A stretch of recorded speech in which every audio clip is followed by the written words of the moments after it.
Next thing I want to talk to you is one of the biggest mistakes that I see guys that are like kind of intermediate or pretty good at game make. And that is that they bring up the wrong frames and they don't bring up the right frames. Just quick primer. A frame basically is the perspective through which you're looking at a situation. Okay, so when I say frame, that's what it means, the perspective you're bringing to the situation. But so there are certain perspectives or certain frames that are going to help you to sleep with girls and certain frames that are going to hurt you in sleeping with girls.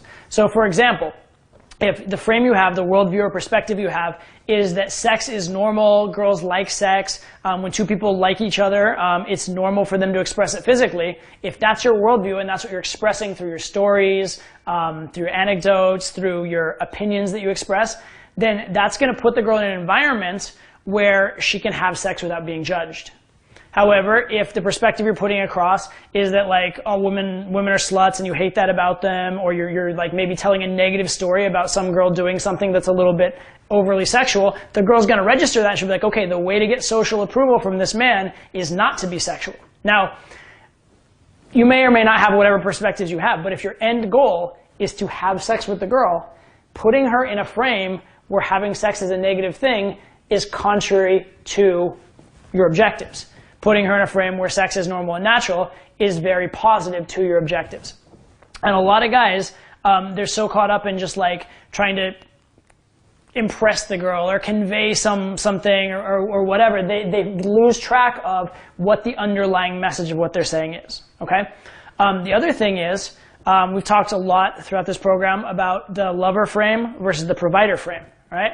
Is she viewing you as the guy that is so high value she can just have sex with you and she can have sex with you quickly without making you go on many, many dates? Or is she viewing you as the provider, the guy that she wants to stick around and the guy that she wants to think is, that she is super like, would never cheat, is super angelic? Because if you want to sleep with a girl quickly, you probably don't want her trying to convince you she's an angel. If she's trying to convince you she's angelic, she's not going to sleep with you.